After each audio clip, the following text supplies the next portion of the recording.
أعوذ بالله السميع العليم من الشيطان الرجيم بسم الله الرحمن الرحيم. Assalamu alaikum ƴan uwa, ina muku fatan alkhairi, fatan kowa yana lafiya. Mai magana Adam Suleiman. A yau za mu ɗan yi analysis akan Bitcoin don mu duba mu ga wanne saƙo ne yake a kansa ko kuma wanne sabon abu ne za mu iya yin magana a kansa. Idan kuma babu sai mu ɗan yi waiwaye akan abubuwan da muka faɗa a baya ta yanda wanda bai samu daman kallon bidiyoyin baya ba zai iya hasaso abin da muka faɗa insha Allah. Ba tare da ɓata lokaci ba, bari mu shiga cikin chat na Bitcoin don mu ga wanne sabon abu ne yake a kansa. Sannan muna amfani da wani ilimi ne ko in ce wani fanni mai suna wave analysis wanda da shi ne muke amfani. Muna iya gane me kasuwan za ta yi kafin ta yi. Don in mun gano za ta motsa sai mu shiga kasuwa don in ta motsa ɗin mu amfanu da wannan motsin nata da za ta yi. Bari in juya mana screen ɗin ta yanda chat ɗin zai fi fitowa sosai. Wannan shi ne chat na Bitcoin a time frame ɗinmu na one day. Idan ƴan uwa suna biye da ni a bidiyon da ne na baya, na yi bayani a lokacin BTC yana wannan area ɗin. Nake cewa a kowane hali kasuwan za ta iya yin wani motsi wanda za a samu alkhairi, ko dai mu sami pattern na C a nan, ko mu samu cikon B wanda zai kai mu 50,000 ko wani abu mai kama da wannan, ko ma shigan mu bullish market baki ɗaya. Yanzu za mu duba mu gani, ko in ce za mu ɗan yi waiwaye ɗin. Na ce akwai pattern na correction guda 4 wanda muke amfani da su. Muna gane me kasuwan za ta yi kafin ta yi ɗin.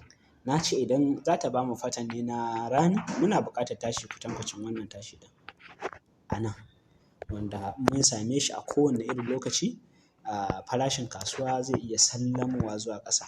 Sannan idan za ta ba mu pattern ne na expanding, tashin da za mu samu a nan zai fasa mana wannan resistance ɗin 25,000 da wani abu.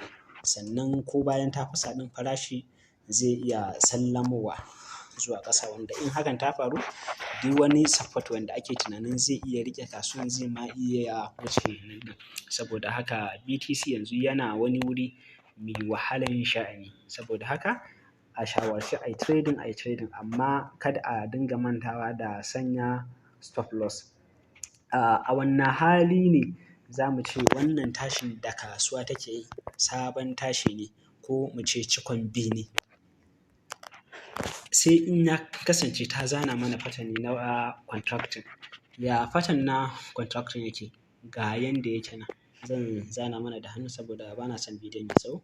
Wannan shi ne pattern na contracting. Zai kasance wannan shi ne saukanmu na ƙarshe. Wannan sabon tashi ne. To a wanne hali ne za mu tabbatar da cewa wannan sabon tashi ne?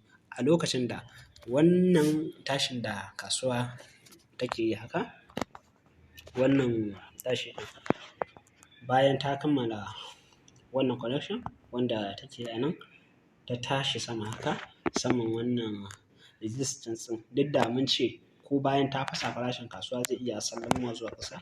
To sai ta fasa shi resistance ɗin.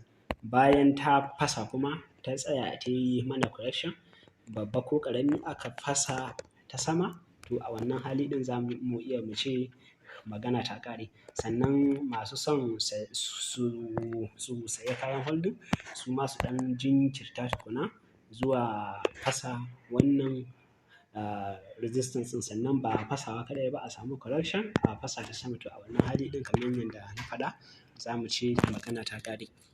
Wannan shi ne ɗan abin da zan iya faɗa a wannan lokaci ɗin. Sannan na yi bidiyoyi da bayani da yawa sosai akan Bitcoin.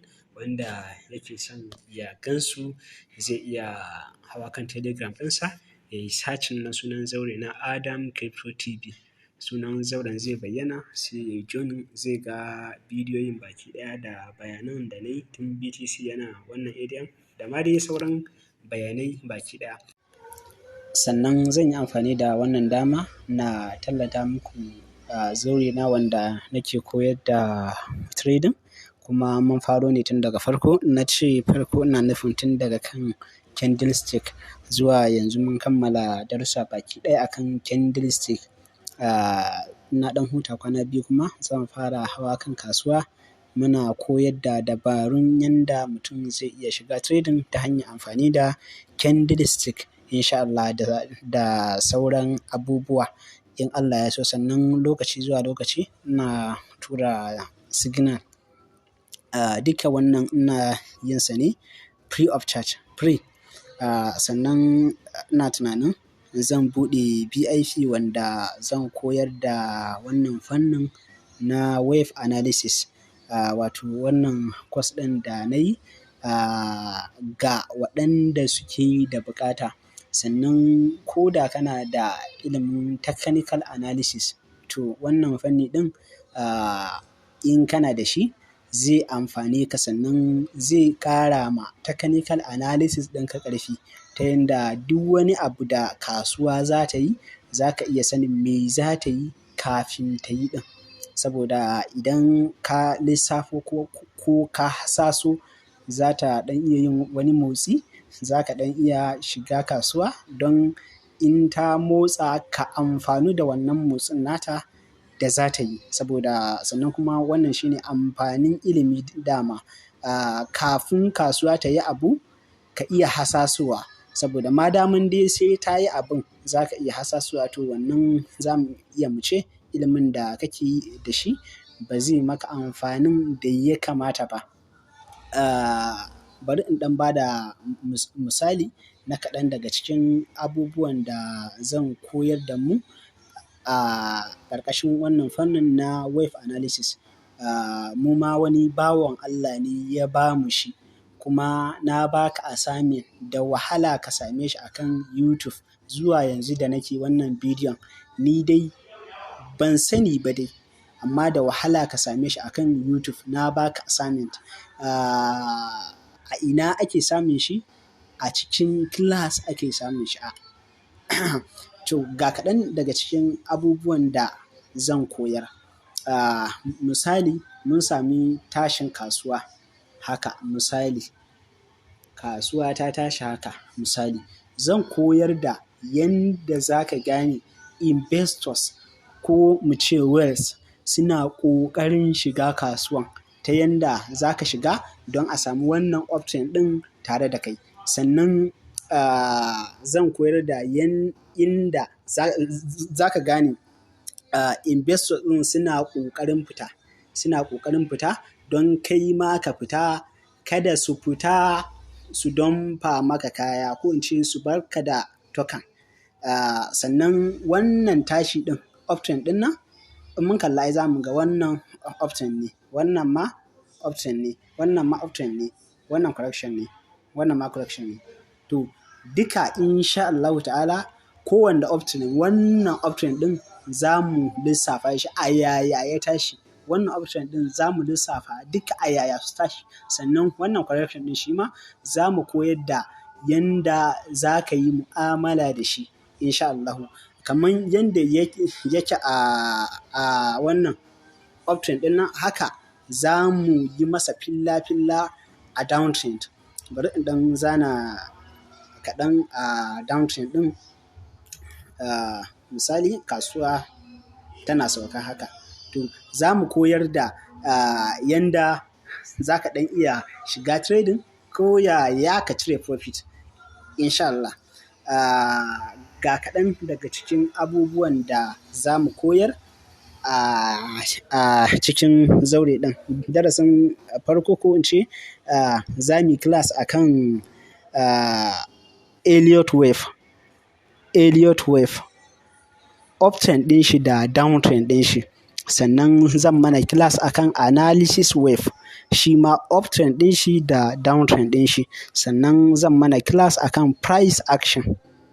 Ƙarƙashinsa akwai su accumulation, su ranging, su distribution, su momentum. Duka zan mana class akai. Sannan zan mana darasi akan correction da pattern na correction guda 4 wanda suka fi maimaituwa akan kasuwa da yanda za ka yi mu'amala da su. Zan mana class akan leading diagonal menene shi da ending diagonal shi ma menene shi. Sannan zan mana class akan divergence yanda za ka yi amfani da shi akan kasuwa. Sannan zan mana class akan support and resistance. Sannan zan mana class akan RSI insha Allah. Sannan zan mana class akan moving average. Sannan kusan class na ƙarshe zan mana class akan yanda ake amfani da Fibonacci extension da kuma Fibonacci retracement insha Allah ta'ala, da inda za ka sanya target ɗinka na farko, na biyu, na uku ko ma dai na menene, da inda ya kamata ka sanya stop loss, da yanda za ka auna risk reward ratio naka insha Allah. Sannan kuma ga wani ɗan shawari da zan bamu, kaman ina ganin madaman dai mutum ya ɗauki wannan harkar na cryptocurrency a matsayin sana'a, to ina ganin ba laifi ba ne don ka biya kuɗi an koya maka wani fanni wanda zai iya amfanan ka a ita kan kasuwa ɗin, ko kuma ka biya kuɗi mutum ya ɓata lokacinsa ya nemo signal ya baka. Wannan shine ɗan saƙon da nake son na isar. Sannan wanda yake da tambaya zai iya mini don ya tabbatar da shin na san abin ko kuwa dai kawai shaci faɗi ne. Don wasu suna son su koyi sabgan amma suna rasa ga wa za su je don a koyar da su abin tsakani da Allah. To za a iya yin tambayoyi na ilimi insha Allah. Sannan na saya layi, kasancewan layin da na buɗe mana zauri akan Telegram nake saka mana update. An yi bani number, kasancewan bana Najeriya kuma sai na ɗan yi shiru, to zuwa yanzu na dawo na sayi layi, na buɗe mana zauri. Zan sanya mana duk wani analysis da ne mana akan BTC saboda waɗanda ba su kalla ba za su iya bibiya, da kuma class ɗin da muka yi akan candlestick baki ɗaya da waɗanda za mu yi a nan gaba duk zan sanya su a ciki. Amma ɓangaren technical analysis, wave analysis kada a manta na ce wannan akwai ɗan abun da zan ɗan caza wanda ba mai yawa ba saboda ilimin yana da ɗan faɗi kuma zai ɓata min lokaci, zai kuma ɗan wahalar da ni. Wannan shine yasa zan ɗan yi caji kuma mutane za su fi ɗaukan abun da muhimmanci saboda zaure na ina da mutane sosan gaske, amma ina class masu attending ba su da yawa ko dan ya zama na free ne shine ban sani ba. Wannan dai shine ɗan saƙon da nake son zan isar mana ga wanda. Sannan za a iya tuntuɓa na akan number waya na 070 66 67 99 99 070 66 67 99 99. Wannan shine number waya na wanda nake WhatsApp da shi, da Telegram, da kira, ko da yake kira idan an yi yanzu ba zai shigo ba kasancewan bana Najeriya. Wannan dai shine ɗan saƙon. Allah ya ba mu sa'a da nasara akan kasuwancin nan da muke yi. Assalamu alaikum.